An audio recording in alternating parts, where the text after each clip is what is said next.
Hello dear students, welcome to my channel. आप सभी को राधे राधे, जय श्री कृष्णा।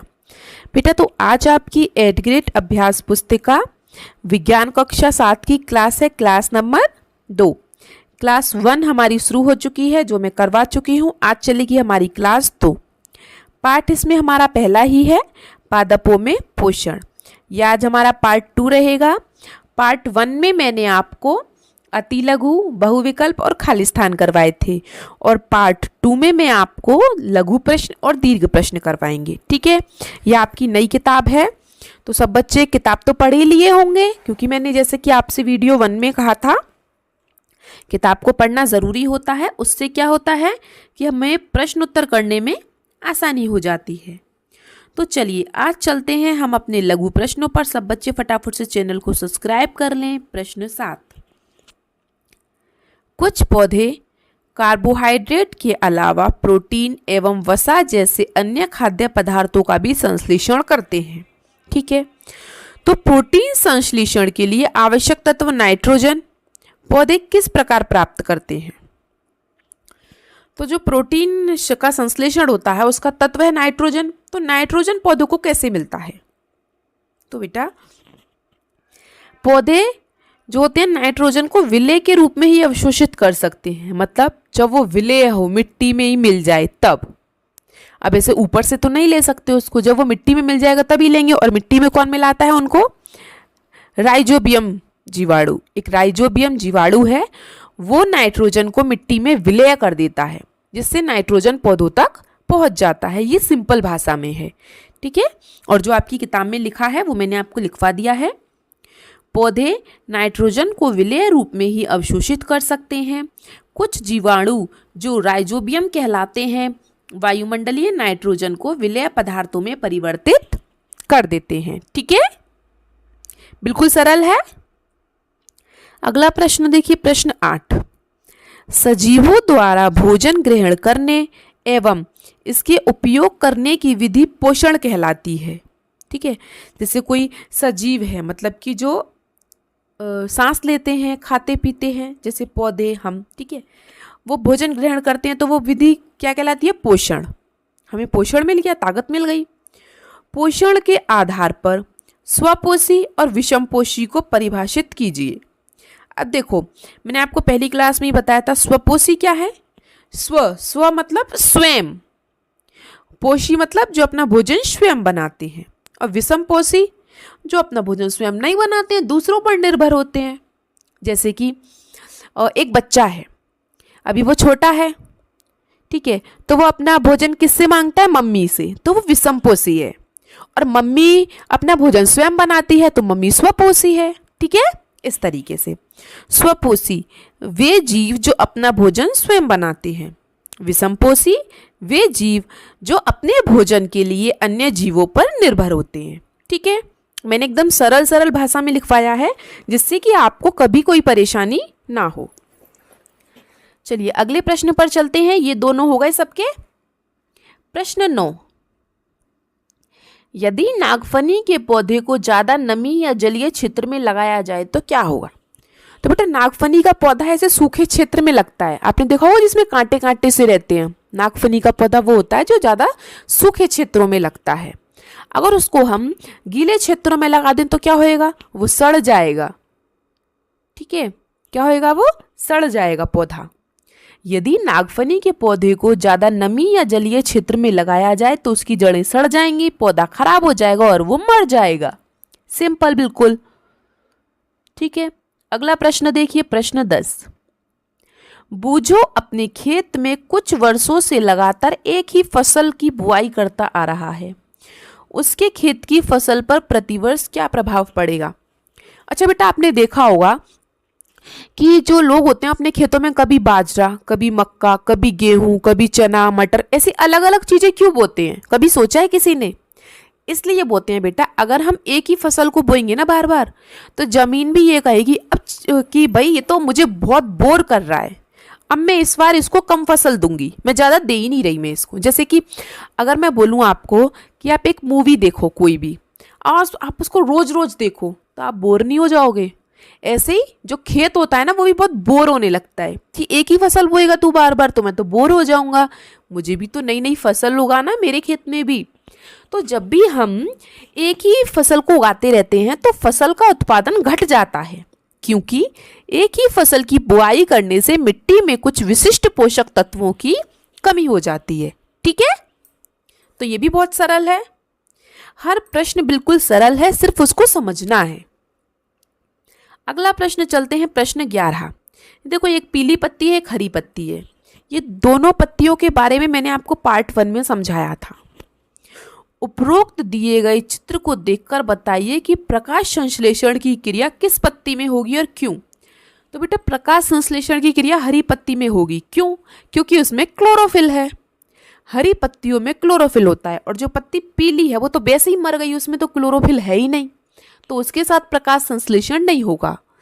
क्लोरोफिल के साथ ही प्रकाश संश्लेषण होता है, और क्लोरोफिल हरी पत्तियों में होता है। ठीक है, याद रखना।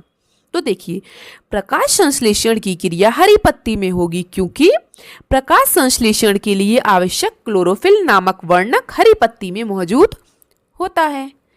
सिंपल है बिल्कुल, इतना याद रखें। हरी पत्ती में क्लोरोफिल होता है, और जहां क्लोरोफिल होगा वहीं प्रकाश संश्लेषण होगा। ठीक है, अगला प्रश्न देखिए, प्रश्न 12। अब आ गए हम दीर्घ प्रश्नों पर। अब दीर्घ प्रश्न शुरू करने से पहले बेटा एक बात और, अगर किसी बच्चे को किसी भी वीडियो में या किसी भी प्रश्न में कोई दिक्कत परेशानी होती है तो आप मुझसे कमेंट बॉक्स में पूछ सकते हैं। ठीक है, और कमेंट बॉक्स में आप मुझे अपना नाम और जिले का नाम ज़रूर लिखें कि आप हमारी वीडियो कहाँ से देख रहे हैं। और बेटा, ये प्रश्न ये क्लास 7 का साइंस है। क्लास 7 की हिंदी में ऑलरेडी करवा चुकी हूँ, अभी 2 दिन पहले ही ख़त्म हुई थी। ठीक है, आप हिंदी करना चाहें तो वहाँ से कर सकते हैं, प्लेलिस्ट में जाकर देख लीजिए। दीर्घ उत्तरीय प्रश्न, प्रश्न 12। राइजोबियम जीवाणु, ये फिर आ गया जीवाणु से आप क्या समझते हैं?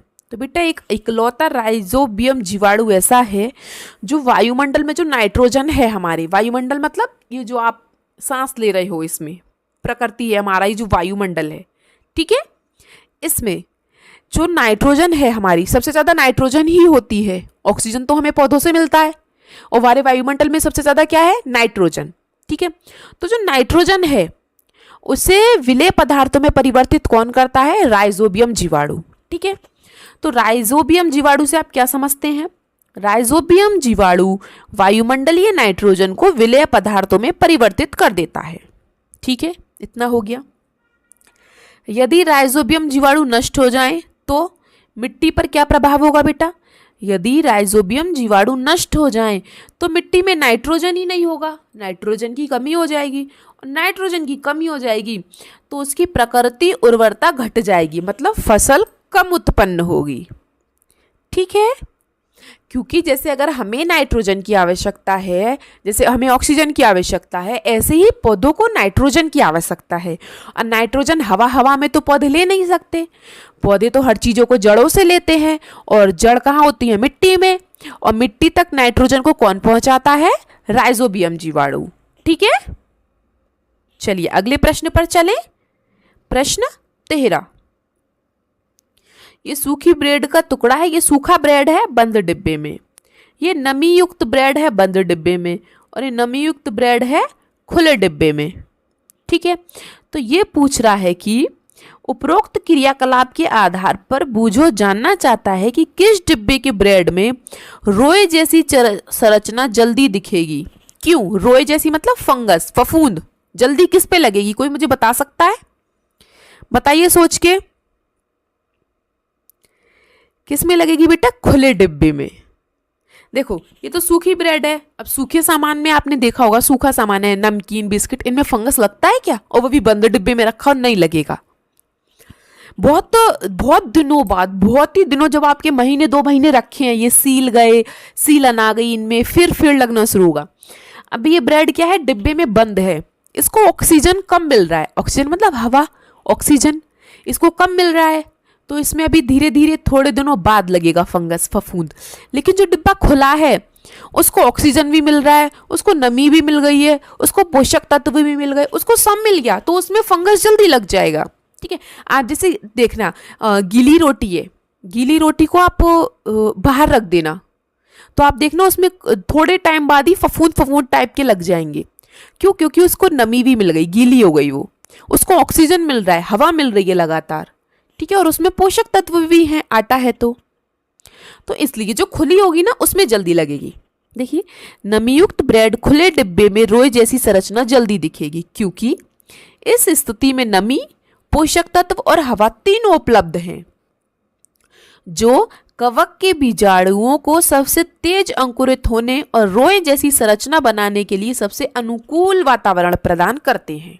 ठीक है, मैंने आपको सरल भाषा में बोल के समझाया, लेकिन आपको लिखना इस तरीके से है। ठीक है, जो कवक मतलब फंगस, फफूंद के जो बीजाणु होते हैं ना, वो सबसे तेज अंकुरित हो जाते हैं इस अवस्था में। ठीक है, क्यों? उन्हें यहाँ अपना अच्छा वातावरण मिल रहा है, बढ़िया। ठीक है, समझ में आ गया होगा। अब हम चलते हैं अगले प्रश्न पर। ब मतलब 13 का ही है। प्रकाश संश्लेषण की क्रिया ना होने पर मानव जीवन पर क्या प्रभाव पड़ेगा?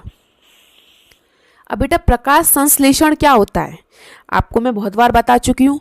प्रकाश संश्लेषण पौधों में होता है, जिससे पौधों को भोजन मिलता है। सोचो, अगर प्रकाश संश्लेषण ना हो तो पौधों को भोजन नहीं मिलेगा, और पौधों को भोजन नहीं मिलेगा तो पौधे बड़े नहीं होंगे, पौधे बड़े नहीं होंगे तो पौधे खत्म हो जाएंगे, मर जाएंगे, उन्हें भोजन नहीं मिलेगा। पौधे मर गए तो हमें ऑक्सीजन नहीं मिलेगा, तो हम भी मर जाएंगे। समझ रहे हो? अगर प्रकाश संश्लेषण नहीं होगा तो पौधों को भोजन नहीं मिलेगा, जिससे वो मर जाएंगे, और अगर पौधे मर गए तो हमें ऑक्सीजन नहीं मिलेगा, हम भी मर जाएंगे। ठीक है, तो प्रकाश संश्लेषण ना होने की स्थिति में खाद्य उपलब्ध नहीं होगा। किसे? पौधों को खाद्य उपलब्ध नहीं होगा, भोजन।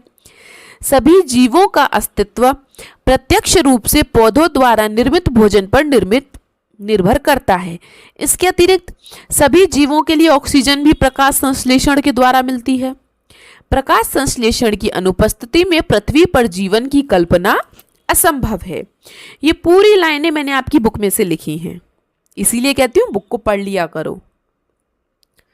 चलिए अगला प्रश्न देखते हैं, प्रश्न 14। घटपर्टी, वही घड़े के आकार जैसा वो होता है ना पौधा, उसका रंग हरा होता है तथा वो प्रकाश संश्लेषण भी करता है। फिर भी ये पोषण के लिए कीटों का भक्षण क्यों करता है? तो बेटा ये इसलिए करता है क्योंकि ये जिस मिट्टी में उगता है ना, वहाँ की जो मिट्टी होती है ना, उसकी मिट्टी में पोषक तत्वों की कमी होती है, तो इसको पूर्ण रूप से भोजन नहीं मिलता है, इसलिए ये कीटों को खाता है। इसके अंदर से एक सुगंध निकलती है, महक बढ़िया सी, तो कीटाणु खिंचे चले आते हैं और वो उनको खा लेता है, ढक्कन बंद कर देता है और उनको पचा लेता है। ठीक है, यह पौधे ऐसी मिट्टी में उगते हैं जहां इन पौधों को मिट्टी से सभी पोषक तत्व नहीं मिल पाते जिन्हें उनकी आवश्यकता होती है, इसलिए खाते हैं वो। मतलब उसे नाइट्रोजन नहीं मिल पाता है।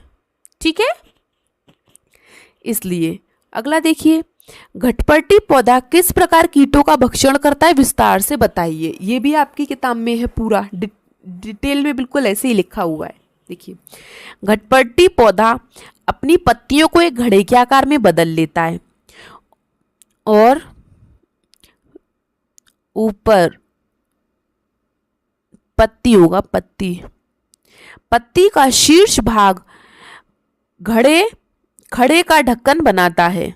जो ऊपर शीर्ष भाग होता है ना, उसको ऊपर का उसका ढक्कन बनाता है। घड़े के अंदर अनेक रोम होते हैं।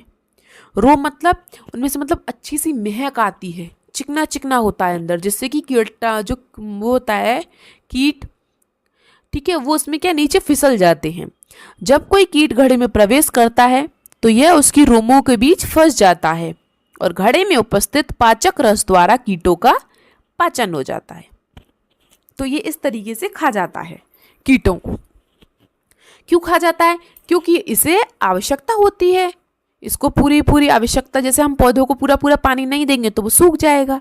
ठीक है, इसे नाइट्रोजन नहीं मिल पाता, ये ऐसी मिट्टी में पैदा होता है, इसलिए ये कीटों को खाता है। प्रश्न 15 आज का हमारा लास्ट प्रश्न है। प्रकाश संश्लेषण दर्शाने के लिए एक व्यवस्था का नामांकित चित्र बनाइए। तो ये चित्र तो मैंने नेट से लगा के चिपका दिया है, लेकिन आपको बनाना ऐसे ही है। कैसे? देखो, ये पौधा है, यहाँ आपको सूर्य बनाना है। ठीक है, सूर्य का प्रकाश मिल रहा है इसको।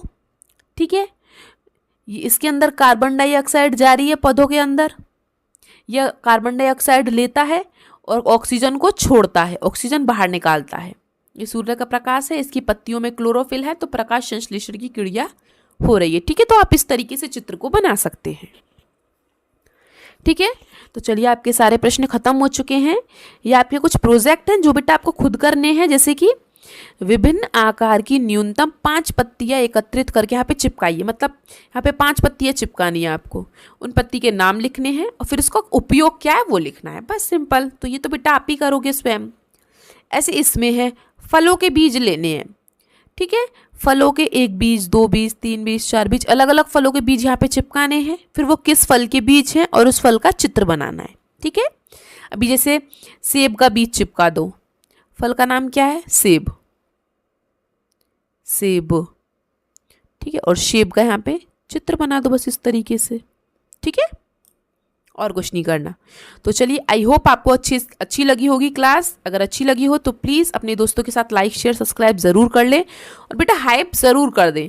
हाइप आपको कहाँ मिलेगा, कमेंट बॉक्स को जब आप ऐसे स्क्रॉल करोगे ना इधर साइड टच करके, तो वहाँ आपको हाइप मिल जाएगा। हाइप करने से क्या होता है, वीडियो को, जो वीडियो बच्चे ढूंढ रहे हैं और उनको मिल नहीं पा रही है साइंस की वीडियो, तो उन तक ये वीडियो पहुँच जाती है। चलिए, तो मिलते हैं हम आपसे अगली क्लास में। तब तक के लिए आपका दिन शुभ हो।